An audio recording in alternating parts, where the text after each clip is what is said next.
इनकी विद्वता पूरे भारत के लिए नहीं साहब, पूरे विश्व के लिए थी। वो लिखते हैं, अरे पूजा हूं विप्र सकल गुणहीना, शूद्र न पूजा हूं गुण प्रवीणा। ब्राह्मण एंटीना वाले, एंटीना वाले, वह चाहे पढ़े लिखे हो या ना हो, उनको श्लोक पढ़ने आए या ना आए। वाह, श्लोक मेरा वायरल हुआ था ना, उनको श्लोक पढ़ना नहीं ना है, श्लोक पढ़ दे। उनको श्लोक पढ़ने आए या ना आए, लेकिन वह विद्वान है। चमार, अहिर, धोबी, पासी, मुसहर, कोयरी, कुर्मी, बिंद, मलाह, नोनिया, चौहान अर्थात शूद्र समाज का बेटा संस्कृत का ज्ञाता है। वह एक नहीं, चार नहीं, 10 नहीं, पूरा श्लोक का अंबार जानता है, लेकिन वह पूजनीय नहीं है। नहीं है। वह है चीफ जस्टिस भी बन जाए, वाह, लेकिन वह पूजनीय नहीं है। समझे? यह कौन लिख रहे हैं? तुलसीदास जी, रविदास जी लिख रहे हैं।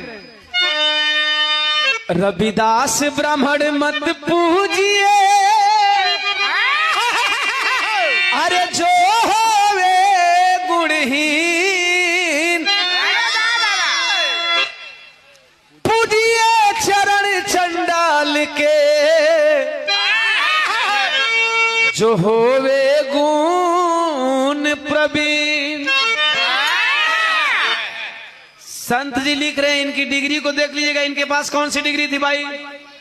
Non matric, matric pass, inter, graduation, post graduation, LLB या डॉक्टरेट थे? नहीं थे। लेकिन उस टाइम इनकाउंटर कर रहे हैं तुलसीदास जी का कि रविदास ब्राह्मण मत पूजिए, अर्थात रविदास कह रहे हैं कि ब्राह्मण मत पूजिए जो ब्राह्मण गुणवान नहीं है। इतना कम पढ़ा लिखा व्यक्ति भी यह लिखने में सक्षम हो जाते हैं कि रविदास ब्राह्मण मत पूजिए, उस ब्राह्मण को नहीं पूजना है जो विद्वान नहीं है, उस ब्राह्मण को पूजना है जो विद्वान है। वाह, इन्होंने जात पात नहीं किया, इन्होंने सिर्फ एक सेंटेंस में कह दिया कि उस विद्वान, उस ब्राह्मण को नहीं पूजना है। किसी को जाति के आधार पर नहीं पूजना है जिसके पास ज्ञान और बुद्धि ना हो। किसी को जाति के आधार पर नहीं पूजना है। अगर गुणवान है, बुद्धिमान है, ज्ञानवान है, अगर वह चंडाल है तो वह पूजनीय है। यह किसने लिखा? संत शिरोमणि गुरु रविदास जी ने। अब जैसे मैं मानता हूं, मैं कभी किसी जाति के अगेंस्ट नहीं जाता हूं, लेकिन ये चौपाई ऐसी है कि पंडित जी लोग की बात आ गई, चूंकि उसमें तुलसी जी कुछ ऐसी बात लिखे। मैं अपनी बात नहीं बोला हूं। पंडित जी, हर पंडित विद्वान नहीं होते। वाह, अब बाबा साहब डॉक्टर बी आर अम्बेडकर संविधान लिख दिया तो हर चमार का बेटा संविधान नहीं लिखेगा। अरे बाबा, इस गांव में 2-4 लोग इंजीनियर हो गए तो कोई जरूर नहीं कि हर घर का बच्चा इंजीनियर हो जाए। समझिए, जो इंजीनियर है वही इंजीनियर कहलाने लायक है, जो डॉक्टर है वही डॉक्टर कहलाने लायक है, जो गाता है वही गायक कहलाने लायक है। क्यों कि सबको गायक कर दें? नहीं, ये संत जी कह रहे हैं, लेकिन वह आरक्षण उसी टाइम लिख रहे हैं। साला आरक्षण का मार हमान पर होता, वहां भी आरक्षण, चौपाई में भी आरक्षण। बाबा साहब डॉक्टर बी आर अम्बेडकर बहुत वर्षों बाद जब पढ़ लिख के आए तो उन्होंने आरक्षण मांग लिया, तो इनकी नानी मरती है, तुम लोग हर बात में आरक्षण लिखे हो यार। ये चौपाई आरक्षण बता रही है ना। मैं कह रहा हूं पढ़ा लिखा ब्राह्मण पूजनीय हो सकता है, पढ़ा लिखा यादव पूजनीय हो सकता है, पढ़े लिखे ठाकुर, क्षत्रिय, ब्राह्मण, वैश्य, बनिया, किसी भी समाज का व्यक्ति पूजनीय हो सकता है। ये संत शिरोमणि गुरु रविदास जी लिख दिए अपने दोहे में, जिनके पास कोई भी डिग्री नहीं थी। अब आपको बात समझ में आई कि पढ़ा लिखा होना बहुत जरूरी है, लेकिन पढ़ाई लिखाई वहीं तक सीमित नहीं हो जिस पढ़ाई का उपयोग केवल आप नौकरी पाने के लिए कर लो। पढ़ाई लिखाई वहीं तक सीमित नहीं हो जिस पढ़ाई का इस्तेमाल केवल आप पद और प्रतिष्ठा पाने के लिए कर लो। पढ़ाई लिखाई हायर एजुकेटेड होने का मतलब कि अगर आप नौकरी पाने की क्षमता रखते हो तो समाज में समाज को बदलने की भी क्षमता रखो, तब आप हायर एजुकेटेड हो। ऐसा शिक्षित बनने को बाबा साहब ने लिखा है। नौकरी पाने वाला शिक्षित नहीं, नौकरी पाने के लिए तो भैया कोई जरूरी नहीं है, बीए नहीं पास कर तब वो नौकरी मिल जाए सफाई कर्मी वाला। समझा लो। बहन जी ने भी साबित किया कि भाई ग्रेजुएशन नहीं करोगे फिर भी हम कल सफाई कर्मी में तुम्हारे लिए जगह बना के रखे हैं। पालोगे 25, 30, 40, 45 कितना पेमेंट होगा? 40,000 पा जाओगे बिना पढ़े भी चल जाएगा। हर वर्ग को, हर समाज के लोगों को। अब बताइए, चौपाई की बात हो रही थी। देखिए मैं ये संत जी किस ब्राह्मण को नहीं पूजने की बात कहें, चौपाई रिपीट कर दे रहा हूं जब आप लोग की इच्छा है तो। सीजन आ रहा है, सरस्वती पूजा आएगा उसमें जनवरी में, 27 जनवरी को शायद है। पुराण का फोन आया था तो मुझे पता चला 26 या 27 है, 23, हाँ जो भी आ जाएगा, जब भी होगा आ जाएगा। जो भी हो वहां क्या आई मांडे है ना यार, तो फिर अब ये है तो सब कुछ है। अब इस्तेमाल आपको करना है कि कहां किस शब्द को निकाल के रखना है। वो क्या चला, देखिए अभी गायत्री मंत्र कैसे पढ़ेंगे लोग, जो पंडित जी पढ़े लिखे नहीं। ये संत जी की बात मैं बोल रहा हूं। ये जो लाइन है, रविदास ब्राह्मण मत पूजिए जो होए गुणहीन, जो गुणहीन होते वो कैसे पढ़ते हैं?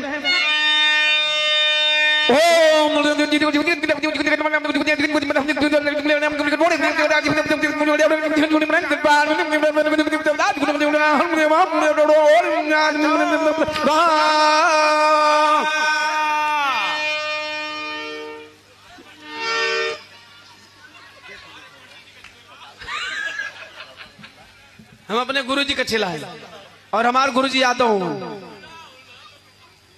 हाँ, पंडित जी संस्कृत पढ़ाए हमको, संस्कृत में 65%। राइट, हाँ मैं बता रहा हूं।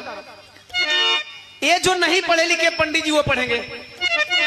अच्छा, नहीं पढ़े लिखे पंडित जी लोग पढ़े लिखे पंडित जी लोगों की दुकानदारी मारते हैं।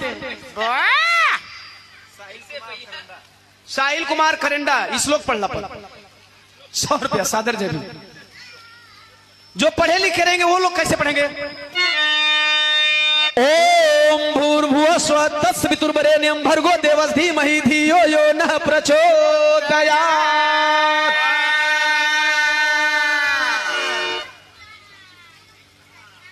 अब जो पढ़ा नहीं है वो 50 रुपया में होम करेगा, और जो पंडित जी पढ़े हैं उनको 5,000 चाहिए।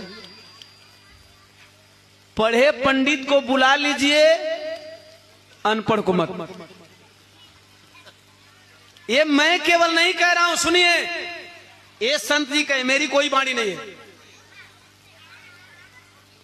एक खरी बात, ब्याहे में ओम मंगलम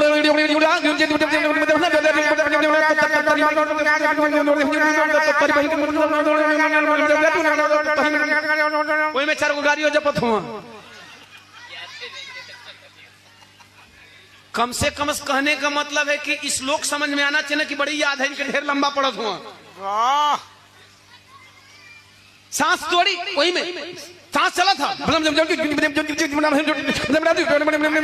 एक सांस ना टूटी हमारी। बड़ी सस्ती दुकानदारी है, बिना याद कर ले महाराज। इसीलिए तो संस्कृत में सब अनुष्ठान होता है। अभी बात चलो,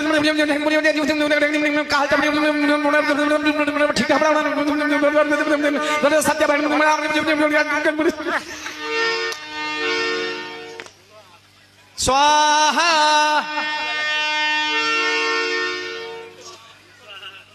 हो गया।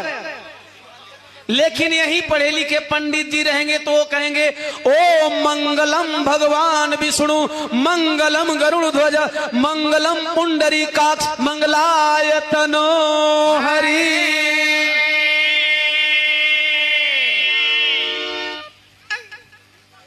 संत जी यही मना किए, रविदास ब्राह्मण मत पूजिए जो होवे गुणहीन। इन्होंने ये नहीं लिखा कि रविदास ब्राह्मण को मत पूजिए, पूजिए। विद्वान हर समाज का पूजनीय होता है। वाह, वो किसी भी समाज का विद्वान है, हर समाज का पूजनीय होता है। आप लोग कभी किसी जाति बिरादर पे बात मत किया करिए, यही मिशन है। विद्वानों का कदर करना मिशन है, गिरे हुए को उठाना मिशन है, समता मूलक समाज बनाना मिशन है। यह हमारे महापुरुषों ने दिखाया और बताया। वाह, जब सरस्वती पूजा की बारी आएगी वहां भी एक मंत्र चालू हो जाता है और उसमें दुकानदारी ढेर हो जाती है, क्योंकि एक मोहल्ले में, अरे एक गांव में 4-5 मोहल्ले में दुकानदारी चलती है। एक गांव में अब तो एकदम गलिया गलिया कुल मूर्ति रखा लगल, ओखरा में लोग पढ़ते हैं। पहला मंत्र एकदम, पहला शब्द एकदम जोर से, या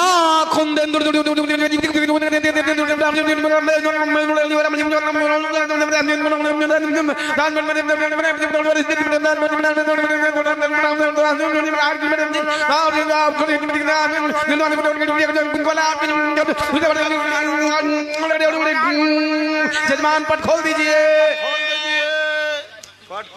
अच्छा पूछिए इतना लंबा मैं क्यों बोला? नहीं, इतना लंबा मैं क्यों बोला?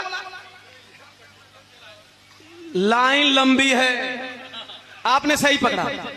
अगर शॉर्ट में हो जाए, नहीं शॉर्ट में अगर हो जाएगा तो पकड़ लेगा, चोरी भी ना पकड़ा। साला चोरी भी करो सावधानी से, पंडित जी को सीखिए।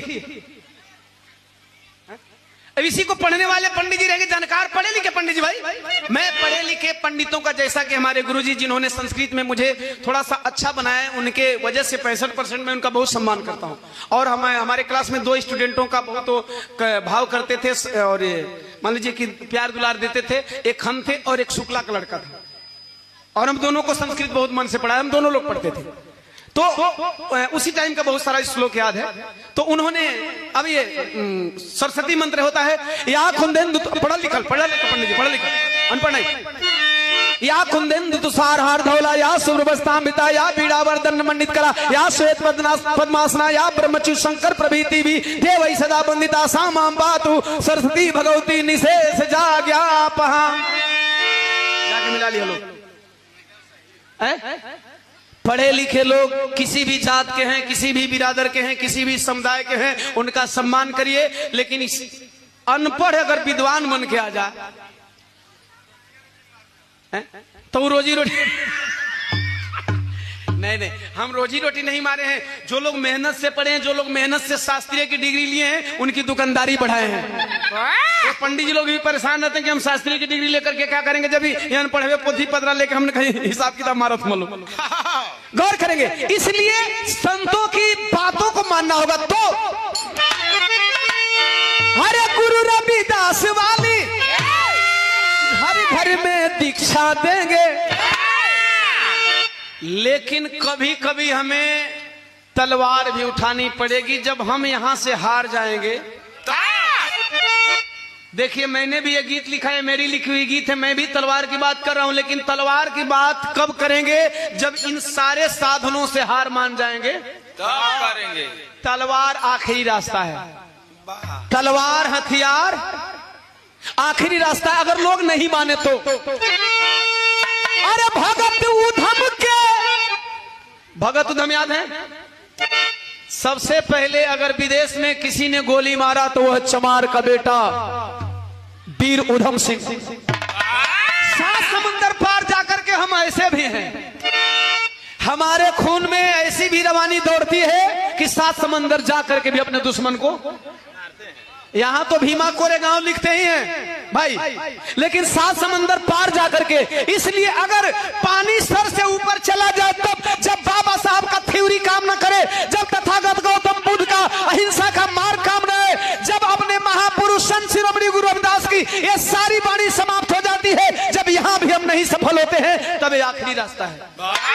आखिरी क्या करना है? अरे भगत उधम के जैसे जब तक छोड़ेंगे नहीं, कि जब तक जोड़ेंगे नहीं तब तक छोड़ेंगे। गीत की आखिरी कड़ी, अरे ललाई प्यार वाली सबको सच्चाई देंगे। इतना वही बोलेगा जो सच जानेगा, और इससे ज्यादा फालतू बोलेगा जो आधा सच जानेगा। समझिए, मैं यहां गा के जा रहा हूं, मुझे भरोसा है कि हो सकता है अनपढ़ों के दिल पे एक बार बात लग जाए, लेकिन बाकी किसी भी समाज के लोगों के दिल पे ओम प्रकाश दीवाना की बात नहीं लगेगी। मैंने अभी तक कोई ऐसी लाइन नहीं बोली जिससे किसी भी जाति को गाली दिया जा सके। अरे वाह, चूंकि ये लाउड स्पीकर है, हम मिशन चलाने आए हैं साहब, किसी को गाली देने नहीं आए। गाली देने वाले लोग मन से गाली दे करके तो चले जाते हैं, लेकिन बकरी आपकी जाएगी उनके खेत में ना। हम तो चले जाएंगे गा के, आपकी बकरी खेत में जाने वाली है।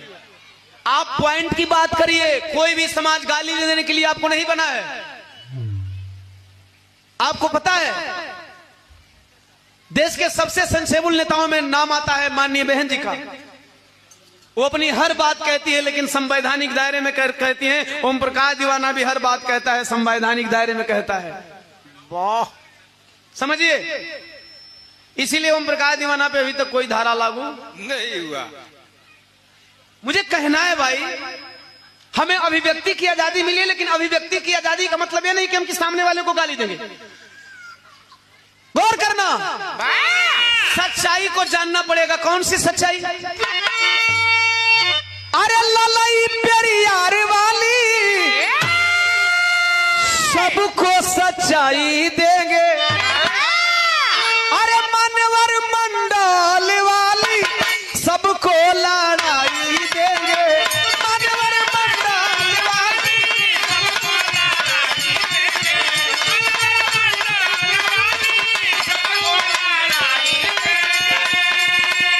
हमें लड़ाई लड़नी है मानवर साहब और मंडल वाली।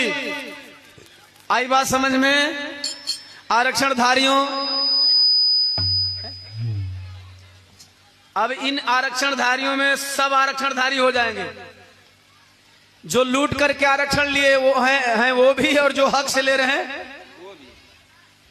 चूंकि बहुत दिन पहले यही कहा गया था, बाबा साहब को तो हर समाज से दूर इसलिए रख दिया गया था कि जब हमारे समाज को इस बात की जानकारी नहीं थी, तो हमें याद आता है अपने बचपन का जो एजुकेशन पीरियड रहा है, उस टाइम हमारे बिहार में छात्रवृत्ति के नाम पे केवल अनुसूचित जाति और अनुसूचित जनजाति को छात्रवृत्ति मिलती थी, जानकारी के अभाव में। चूंकि प्रावधान तो उस टाइम भी था, ऐसा थोड़ी नहीं कि बाबा साहब का संविधान नया आ गया। तो लोग कहते थे कि अरे बाबा साहब तो खाली चमरे दुसदा पसियन खातिर कुल लिख दे लोगों। जैसे जैसे हम जानकार हो रहे हैं, तैसे तैसे हम अपने हक की लड़ाई लड़ रहे हैं। तो जानकारी रखनी होगी अपने महापुरुषों की साहब। जब तक से हम अपने महापुरुषों की जानकारी नहीं रखेंगे, तब तक से हम हक और अधिकार की लड़ाई नहीं लड़ पाएंगे। जिस आरक्षण की बात हम क्या करते थे, आज उसी आरक्षण की बात वो लोग भी करते हैं जो लोग बाबा साहब से जलन करते थे।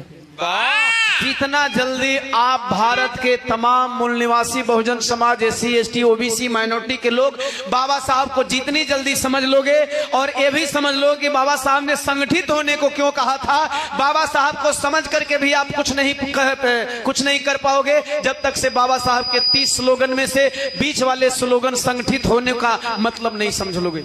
आज संगठित होने का मतलब नहीं समझ पाते लोग। संगठित होने का मतलब लोग समझ गए संगठन बनाओ, खूब बनाओ। संगठित होने का मतलब अब यहां तक सीमित हो गया है कि संगठित का मतलब खूब संगठन बना लो। एगो दीवाना नाम से, एगो जीतन नाम से, एगो सौरंग नाम से, एगो बाबा साहब का नाम से, एगो बूझ साहब का नाम से मार चंदा पर चंदा लेते रहो। और पूरा कितना कह दे, 4 साल 10 महीना मिशन और चुनाव का 2 महीना कमीशन। वाह, क्योंकि ये ऐसे संगठन वालों को चुनाव टाइम में पूछ लिया जाता है। आप नहीं चंदा दिए रहोगे, मोटा चंदा उधर से लेंगे और अपने सभी संगठन के लोगों को कहेंगे कि चलो बसपा के अगेंस्ट अपना अभियान चालू कर दो, वोट इधर कर दो। तो 10 ठे ऊ गड़बड़ना, 10 ठे ऊ गड़बड़ना, 10 ठे ऊ गड़बड़ना, 10 ठे ऊ गड़बड़ना। अजय यादव हार गए 141 वोट से।